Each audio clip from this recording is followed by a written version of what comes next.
Magandang araw muli sa inyo at kayo ay pinahalagahan ko yung panonood nyo. Nakita ko kasi ang nag-view, marami. Gaya na sinabi ko, kahit isa lang eh. Masaya na ako roon. Pero pinahalagahan ko lalo na yung mga nasa overseas. Karabihan kasi yun ang nanonood. So appreciated ko yon. Sabi nga ng Biblia, maging sa Jesus, sabi niya, kung may isa lang na manunumbalik, masayang masaya na, palakpakan pa yung mga anghel sa langit. Ganon din ang Diyos, masaya siya. Kaya ako masaya din, kahit isa lang nag-view. Pero appreciated ko, kahit pa paano, more than one naman. Pero ang totoo niyan, ginagawa ko ito para na doon sa mga hindi naaabutan sa pagbabahay-bahay, napagod na sa trabaho, nandun na sa cellphone, sa FB o sa YouTube. Kaya nagpo-post ako rito. Hindi ito para ako'y kumita. Para ito ay magbigay ng patotoo. Para pampatibay loob. Magbigay ng pag-asa na mula sa Biblia. Hindi mula sa aking sarili. Hindi ito opinion o haka-haka. Kasi Biblia din ang nagpapaliwanag. Yamang ang Biblia ay galing sa Diyos, lahat ng kasulatan ay mula sa Diyos, ay siya nagpapaliwanag. Well, ang ating pinaka-base ng mula part 1 hanggang sa part 14 ay yung Apocalypse 21, 4, and 5. Diba? Pinaka-base yun. Bakit ko ginawang base yun sa mahabang episode na ito? Kasi yun yung mangyayari sa inaharap. Yun ang gusto ng Diyos na masain natin. Well, doon sa part 13 at part 14, ano yung napatunayan natin? Napatunayan natin yung sinabi ng Apocalypse 21:5 na tingnan mo, ginagawa kong bago ang lahat ng bagay. Isulat mo. Sabi ng Diyos, isulat mo. Bakit? Dahil ang salitang ito ay tapat at totoo. So napatunayan na natin nakaraan sa part 13 na ang mismong nagpapatunay na ang salita ng Diyos ay totoo ang ating Panginoon. Binanggit na si Noe at yung baha na dumating at tumangay sa lahat ng mga taong masama noon. Si Jesus nagpatunay noon sa part 13. Kaya talagang ang malaki ang credential na Jesus kasi siya mismo ang nagsabi na yung sinalita ni Jehovah kay Noe na magpaparating siya ng baha kasi napakasama ng mga tao noon. Imaginein mo, maraming anghel ang nagkatawang tao at nag-asawa ng mga babae at nagkaanak sila mga Nephilim. O napakarami noon, kaya napakarami ding Nephilim. O Nephilim yung mga maton ito, tamad, batugan. Nambubuli sa iba. Nangangagaw ng pagkain. Tamad. So, napakasama ng sanglibutan. Andun pa yung anghel na napakasama na nagkatawang tao. Nandun pa yung mga anak nilang higante. Isipin, 9 feet. Tapos ang lalaki ng katawan. Loko. So, ang point ay ganito. Pinatunayan yun ni Jesus na totoo. At sa part 14, napatunayan din natin sa ibang mga ebidensya. Gaya ng geology, yung nag-aaral sa kalupaan. At gaya ng mga fossils. Isipin mo, nakakuha ng mga fossils na tuni-tunilada, tons of fossils sa isang lugar sa tuktok ng bundok, doon sa kuweba. Bakit nagkaipon-ipon doon ng mga hayop na magkakaaway para mga may kinatatakutan? O nga naman. At iyan ay natutagpuan sa mga kuweba sa iba't ibang dako sa mundo. May nahukay sila ng ganun tuni-tunilalang mga buto. Fossils na yon. Buto ng elepante, ng iba't ibang uri ng hayop. Para may kinakatakutan. O nga naman, habang tumataas ang baha, saan pupunta ang mga hayop? Siyempre, tatakbo ka dun sa lupa na wala pang baha. Di pa inabot. Di pa akyat ng paakyat. Hanggang sa nagkatipon-tipon doon sa kuweba at doon na sinabutan ng baha. Wala na siyang takbuhan, dulo na eh. Kaya ang point, nangyari ang baha. Maliban doon sa mga alamat, di ba? Maliban ay ang alamat din nagpatunay. O saan nanggaling ang alamat ng iba't ibang lugar. So nalaman natin na siyempre magtatanong yung mga anak ni na Sem, Ham at Japet. Tayo-tayo lang. Sana yung iba? Tayo lang ba talaga ang una? Siyempre sasabihin nila may nangyaring baha, ganito, bibigan at nagkakaroon ng alamat nga. Na may mga pagkakatulad doon sa ulat ng Henesis. Ano ang pinatunayan yan? Isulat mo, sabi ng Diyos. Apocalypse 21:5. Isulat mo. Dahil ang salitang ito ay tapat at totoo. Totoo talaga. Yamang totoo, napatunayan nating totoo ang salita ng Diyos. Yan ang sinabi niya sa kay Dwayne, nangyari talaga. Mangyayari din ang Apocalypse 21:4. Basahin natin. Ang sarap balik-balikan ng tekstong ito kasi ito yung gustong gawin ng Diyos para sa atin. Mahal niya lahat ng tao. Lagi kong sinasabi yan. Diba? Sabi ko sa Isaiah 63:9 na sa lahat ng paghihirap nila, ang tinutukoy ang mga tao, wala namang paghihirap sa mga anghel sa langit. Kaya mga tao ang tinutukoy doon. Tayo, lahat ng paghihirap nila, nakita ng Diyos to. Lahat ng paghihirap natin, no? Nahihirapan siya. Nahirapan ng Diyos kapag nakita ay naghihirap, mahal na mahal niya kasi ang mga tao. Bakit? Kasi alam natin na damay lang tayo. At alam ng Diyos yan. Damay, collateral damage. Nadamay tayo sa kagagawa ni Adan at Eva. Hindi natin ginusto na mabuhay sa napakasamang sanglibutang ito. Na andito ang kawalang katarungan, ang karasan, digmaan, labanan, patayan. Ayaw natin ito. Hindi natin ginusto ito. Nagisna na lang natin ganito ito. At hindi na natin ginusto na may tendensyang magkasakit. Nahirapan sa sakit.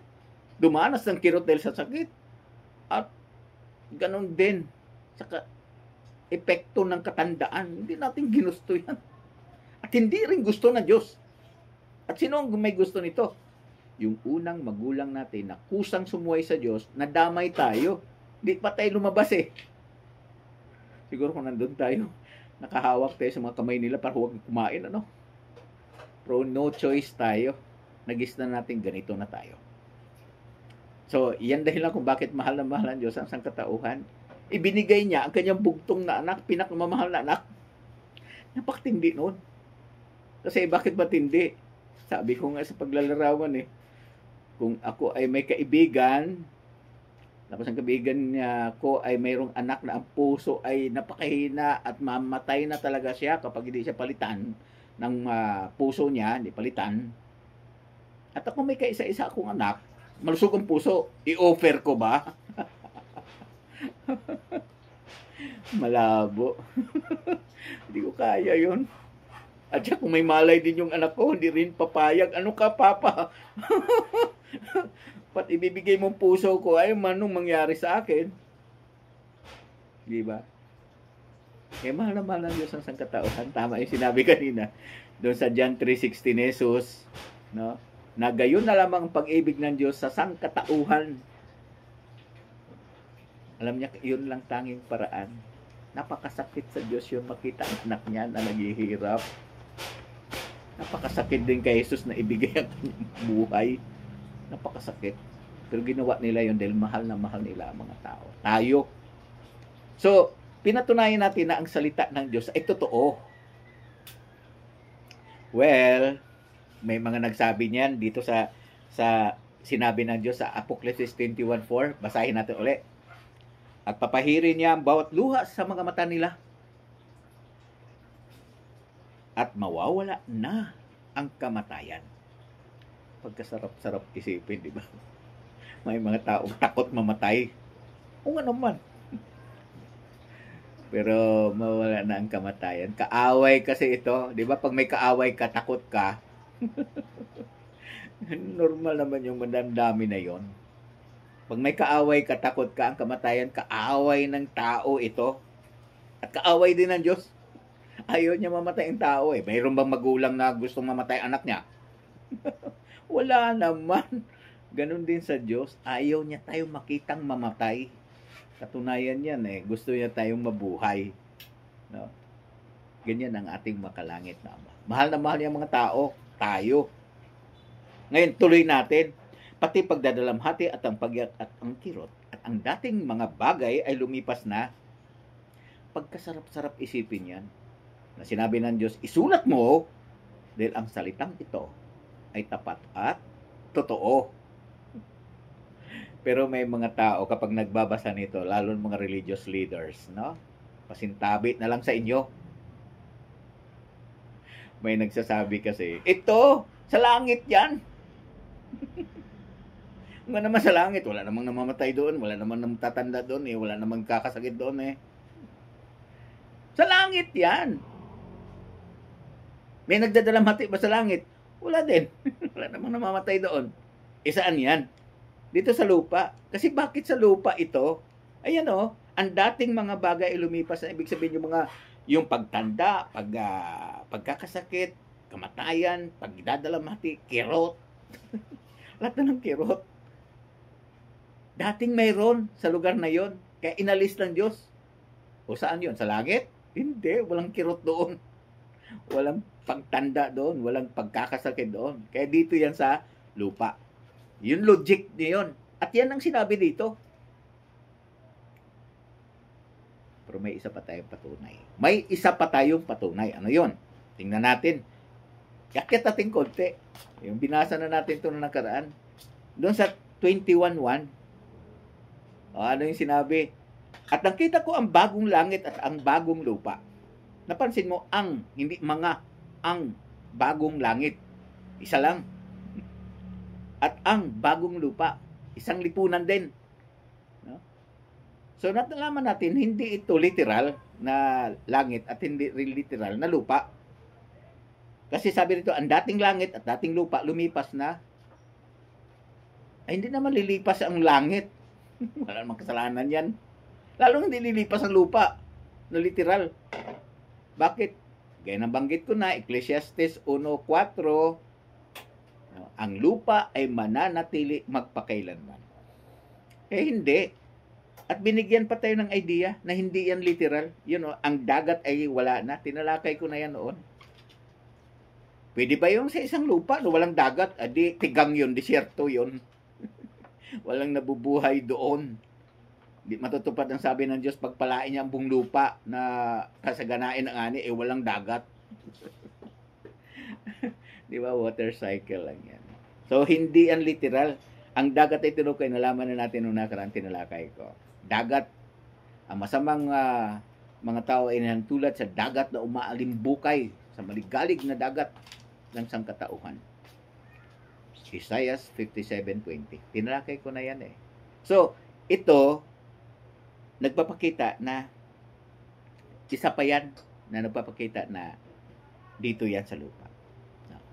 Kasi bagong lupa yung bagong nagbago ng personalidad ng mga tao. At ang isa pa doon sa 3. Pagkatapos narinig ko ang isang malakas na tinig mula sa trono nagsasabi,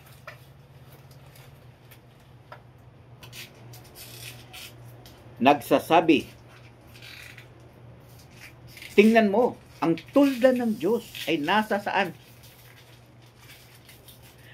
Ang tulda ng Diyos ay nasa, hindi sangka-espirituhan, sangkalangitan, sangkalawakan, hindi, sangkatauhan, sa mga tao.